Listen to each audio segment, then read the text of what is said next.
This is the complete story of Hadrian's Wall. The entire Wikipedia article, narrated start to finish. Get comfortable and let's get into it. Dimensions. The length of the wall was 80 Roman miles, equivalent to 73 modern miles, or 117 kilometers. 1 Roman mile is equivalent to 1,620 yards, or 1,480 meters. This traversed the entire width of the island, from Bowness-on-Solway in the west to Wallsend on the River Tyne in the east. Not long after construction began, the wall's thickness was reduced from the originally planned 10 feet, 3.0 mm, to about 8 feet, 2.4 meters, or even less depending on the terrain. Some sections were originally constructed of turf and timber, eventually replaced by stone years or decades later. None of the wall stands to its original height. Bede, a monk and historian who died in 735, wrote that the wall stood 12 feet, 3.7 meters, high, with evidence suggesting it could have been a few feet higher at its formation. Along the length of the wall, there was a watchtower turret every third of a mile, also providing shelter and living accommodation for Roman troops. Route. Hadrian's Wall extended west from Segedunum at Wallsend on the River Tyne, via Carlisle and Kirkandrews on Eden, to the shore of the Solway Firth, ending a short but unknown distance west of the village of Bowness-on-Solway. The route was slightly north of Staingate, an important Roman road built several decades earlier to link two forts that guarded important river crossings, Caustopaitum, Corbridge, on the River Tyne, and Lugavalium, Carlisle, on the River Eden. The modern A69 and B6388 roads follow the course of the wall from Newcastle upon Tyne to Carlisle, then along the northern coast of Cumbria, south shore of the Solway Firth. Part of the central section of the wall follows natural cliffs on an escarpment of the Windsill rock formation. Although the curtain wall ends near Bowness-on-Solway, this does not mark the end of the line of defensive structures.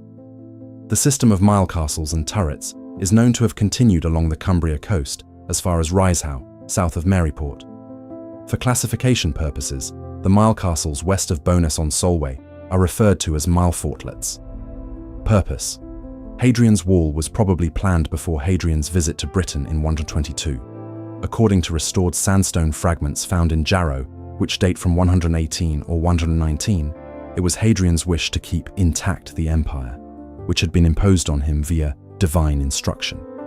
On Hadrian's accession to the imperial throne in 117, there was unrest and rebellion in Roman Britain, and from the peoples of various conquered lands across the empire, including Egypt, Judea, Libya, and Mauritania. These troubles may have influenced his plan to construct the wall, as well as his construction of frontier boundaries, now known as limes, in other areas of the empire, such as the Limes Germanicus in modern-day Germany. The novelty of the wall as a departure from traditional Roman military architecture, as typified by the Roman limes, has been seen as noteworthy, and has led to exceptional suggestions of influence by some scholars. For example, David Breeze and B. Dobson suggest Hadrian may have been influenced by travelers' accounts of the Great Wall of China, built some 200 years before. This proposal has been challenged by other scholars like Duncan B. Campbell, who argues that, though the scale and design of the wall was novel for Roman military construction, there was a long tradition of wall building in the ancient Mediterranean world upon which he could have drawn for inspiration, without the inconvenience of traversing whole continents in search of a prototype. In recent years, despite the overwhelming evidence over its 400-year manned presence, some scholars have disagreed with the established narrative over how much of a threat the inhabitants of northern Britain presented to the Romans, and whether there was any economic advantage in defending and garrisoning a fixed line of defences like the wall, rather than conquering and annexing what has become Northumberland and the Scottish lowlands, and then defending the territory with a looser arrangement of forts. Hadrian and his advisors, however, produced a solution to their problems that remained relevant for centuries. The primary purpose of the wall was as a physical barrier to slow the crossing of raiders, people intent on crossing its line for animals, treasure, or slaves, and then returning with their loot. The Latin text Historia Augusta states, "The defensive characteristics of the wall support interpretation, including the pits known as cippi, frequently found on the berm or flat area in front of the wall. These pits held branches or small tree trunks entangled with sharpened branches. These would make an attack on the wall even more difficult. It might be thought of as the Roman equivalent of barbed wire, a measure to delay an enemy attack and hold the attackers within range of the missiles of the defenders. The curtain wall was not mainly a continuously embattled defensive line. Rather, it would deter casual crossing and be an observation point that could alert Romans of an incoming attack and slow down enemy forces, so that additional troops could arrive for support. Besides a defensive structure made to keep people out, the wall also kept people within the Roman province. Movement would be channeled through the gates in the wall, where it could be monitored for information, prevented or permitted as appropriate, and taxed. The wall would also have had a psychological impact. For nearly 3 centuries, until the end of Roman rule in Britain in 410 AD, Hadrian's Wall was the clearest statement of the might, resourcefulness, and determination of an individual emperor and of his empire. The wall was also a symbolic statement of Rome's imperial power, marking the border between the so-called civilized world and the unconquered barbarian wilderness. As British archaeologist Neil Faulkner explains, the wall, like other great Roman frontier monuments, was as much a propaganda statement as a functional facility.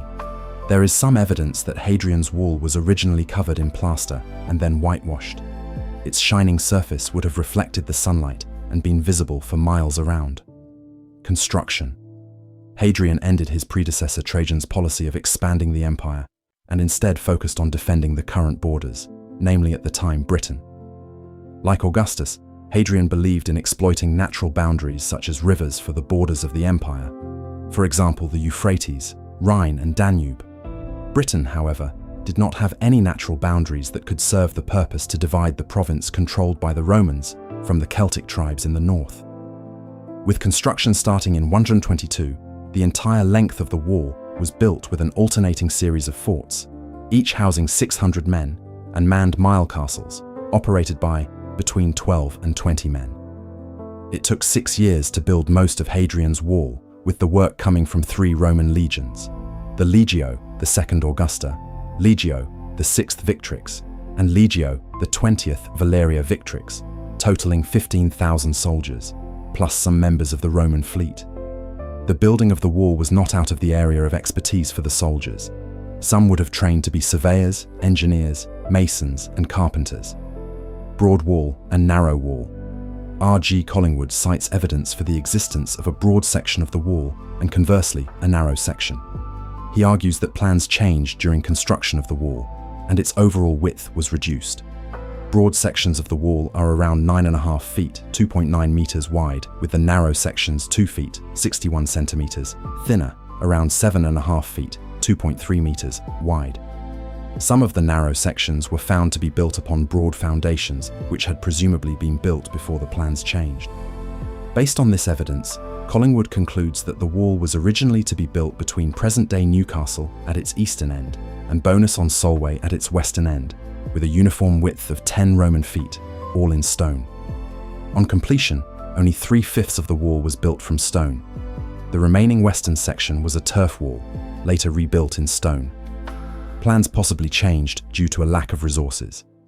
In an effort to preserve resources further, the eastern half's width was therefore reduced from the original 10 Roman feet to 8, with the remaining stones from the eastern half used for around 5 miles, 8.0 kilometers, of the turf wall in the west.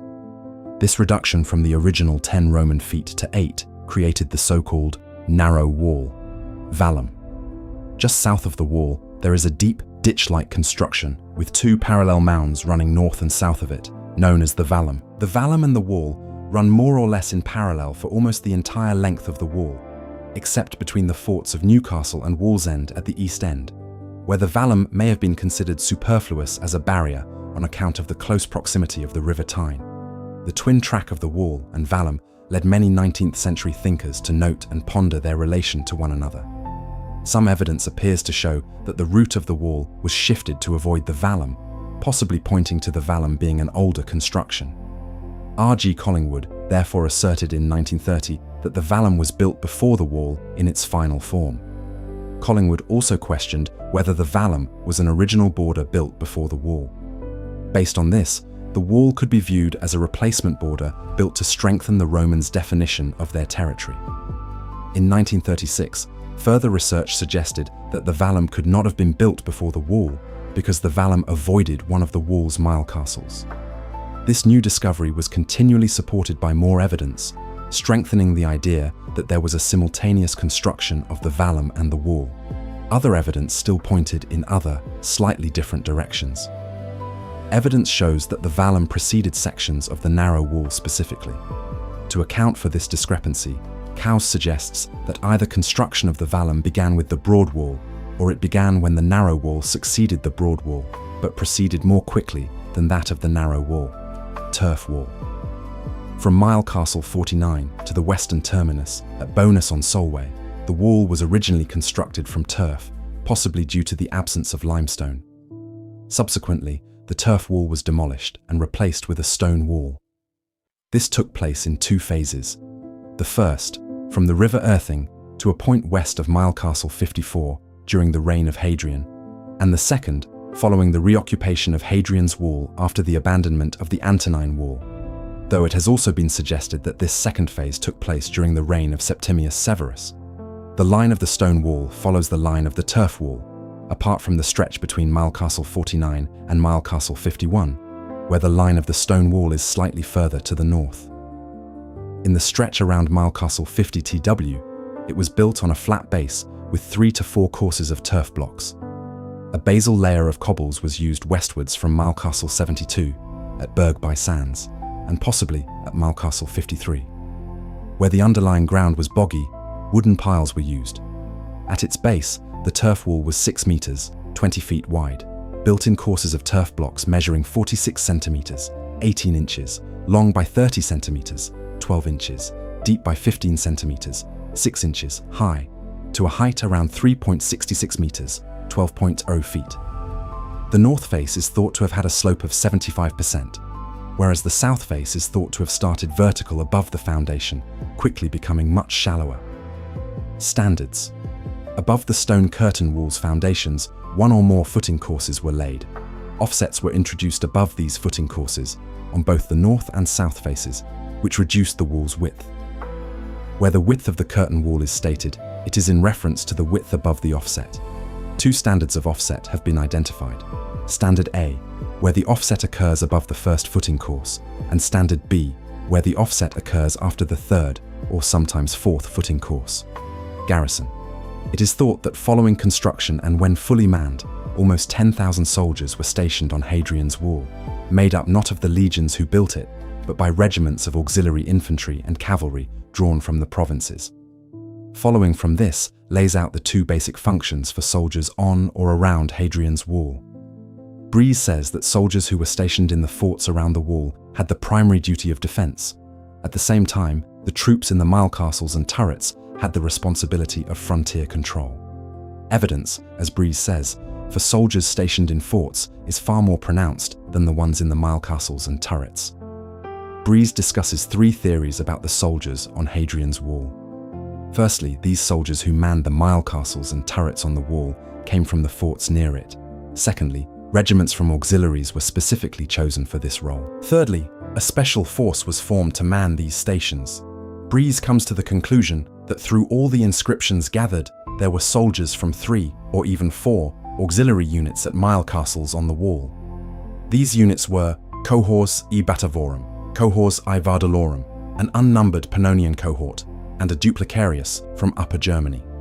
Breeze adds that there appears to have been some legionaries as well at these mile castles. Breeze states that evidence is still open on whether soldiers who manned the mile castles were from nearby forts or were specifically chosen for this task, and he adds that the balance of evidence perhaps lies towards the latter. However, soldiers from the 3 British legions outnumbered the auxiliaries, which goes against the assertion that legionaries would not be used on such detached duties. Social and economic impact. Unified cultural area. By about 200 BC, long before the Romans arrived in Britannia, the zone on both sides of what would become the Wall, from Lothian to the north and the River Wear to the south, had become dominated by rectilinear enclosures. These were the nuclei of extensive farming settlements at a high level of the social hierarchy, a numerous and widespread nobility. The lower orders lived in groups of roundhouses that left much less archaeological trace. The wall probably cut across a coherent cultural area, and it was planned and built at a time of serious warfare in Britain, which required major Roman reinforcements from outside Britannia. A tablet from Vindolanda Fort describes a centurio regionarius who exercised direct military rule from Carlisle, some 30 years after Roman conquest of the region. Nevertheless, the settlement pattern in the area did not change immediately after the wall was built, and the groups who fought the Romans may have been from previously pacified tribes to the south or from far north of the wall. The Roman soldiers of the garrison, with their families and other immigrants, may have amounted to some 22 to 30% of the population of the region.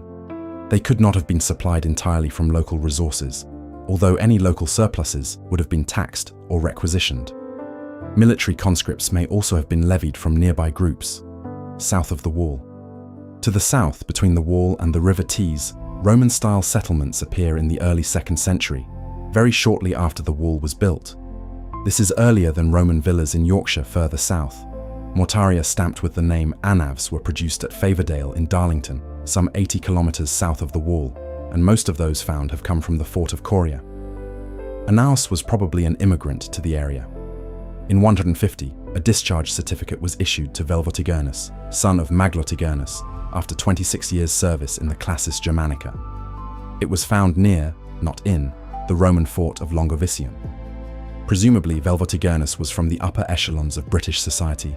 His father's name means Great Master. He chose to settle near Lanchester, some 27 kilometres south of the wall. This suggests the rapid development of elements of Roman culture, both by the local upper classes and by immigrants either attracted by commercial possibilities or officially encouraged to settle. North of the wall. Northwards, a very different picture emerges.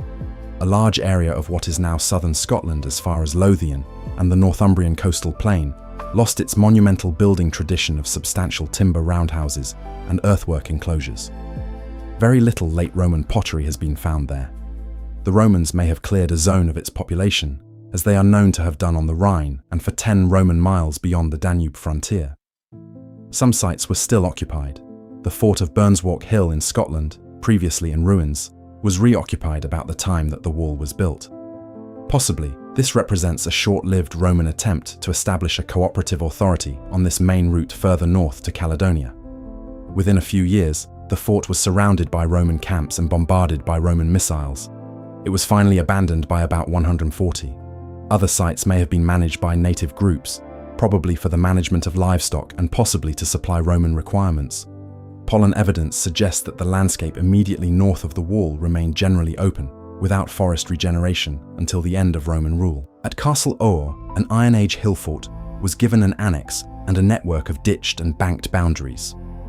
The sites at Pegswood Moor and St George's Hospital, Morpeth, also show probable stock enclosures and droveways, far less substantial than the massive Iron Age sites in the area. The site at Hucko is the only one in this area to produce evidence of post-Hadrianic domestic residence, Roman coarse pottery, probably containers of high-prestige imported food as late as the 3rd and possibly 4th centuries, and it may similarly have been mainly concerned with livestock management and delivery, limited contact across the wall. In general, and as with other Roman frontier lines, Roman coins and pottery did not move across the wall, and the wall seems to have been an effective barrier to trade.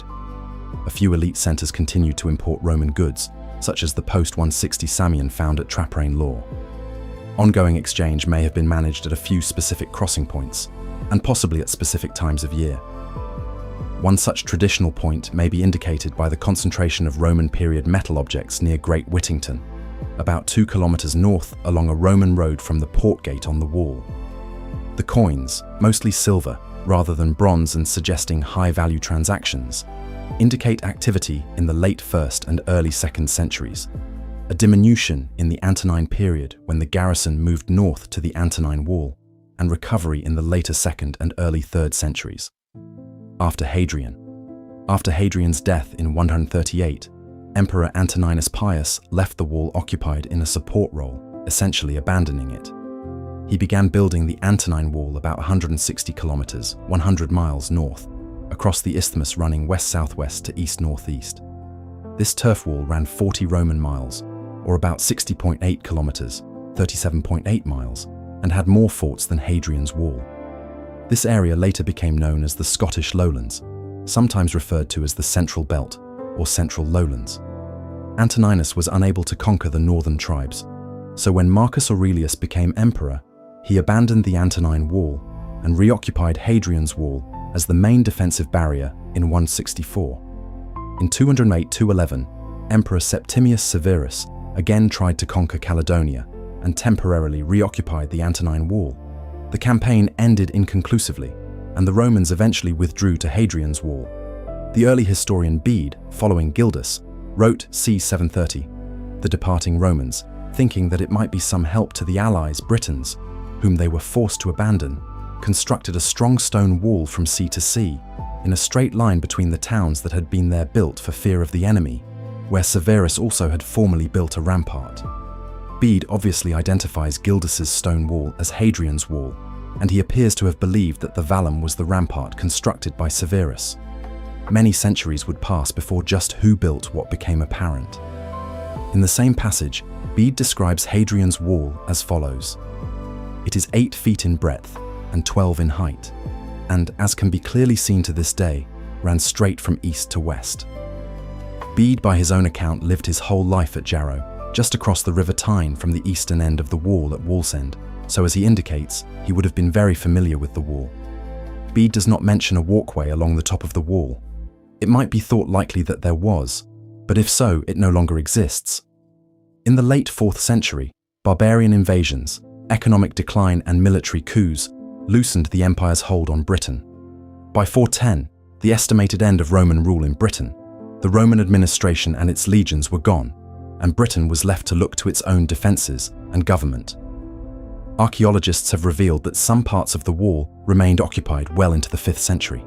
It has been suggested that some forts continued to be garrisoned by local Britons under the control of a coal hen figure and former ducks. Hadrian's Wall fell into ruin, and over the centuries the stone was reused in other local buildings. Enough survived in the 7th century for spolia from Hadrian's Wall, illustrated at right, to find its way into the construction of St. Paul's Church in Monk Wearmouth Jarrow Abbey, where Bede was a monk.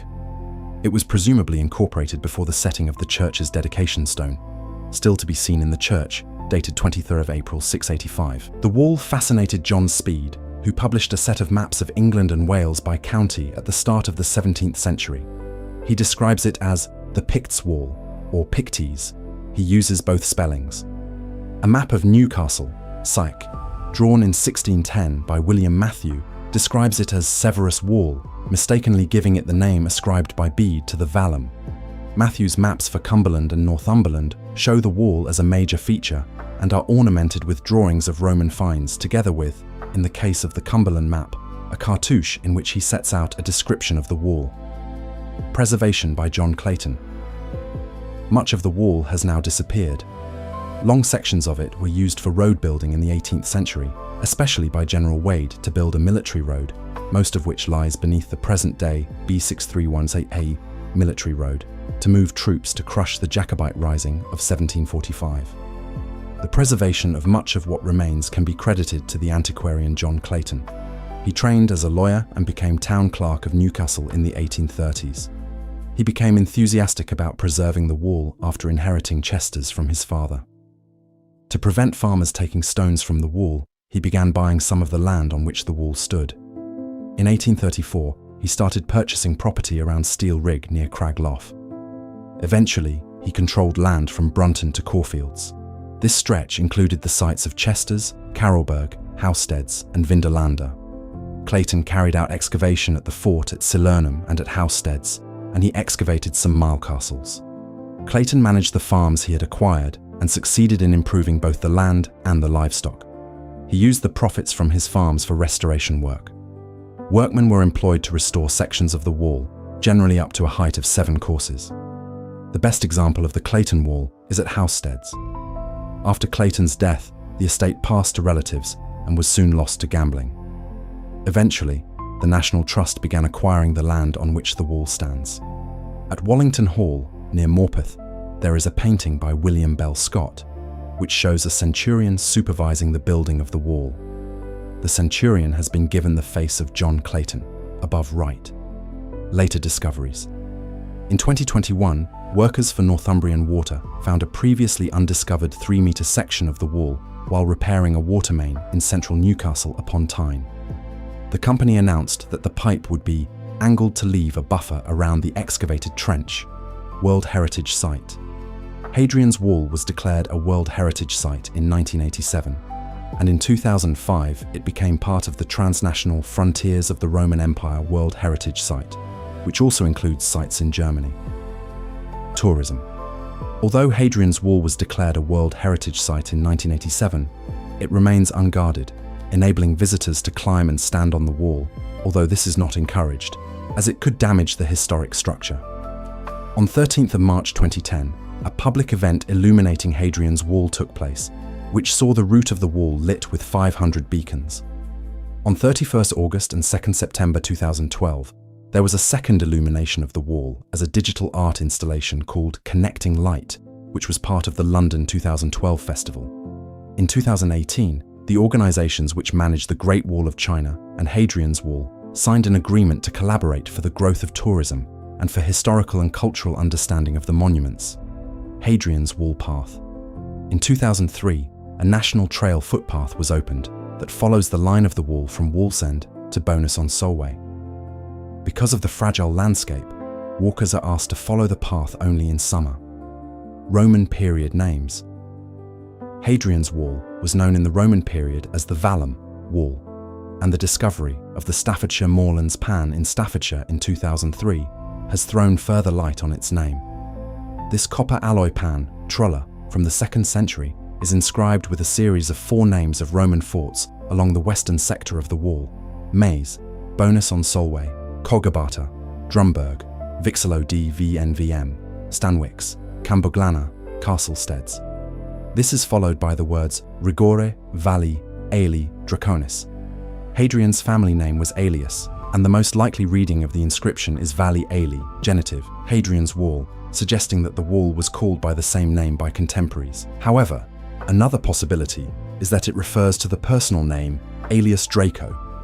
Other bronze vessels that are very similar to the Staffordshire Moorlands Pan are the Rudge Cup, found in Wiltshire in 1725, the Amiens Skillet, found in Amiens in northern France in 1949, and the Berlanga Cup, found in Berlanga de Duero in Castile in 2025.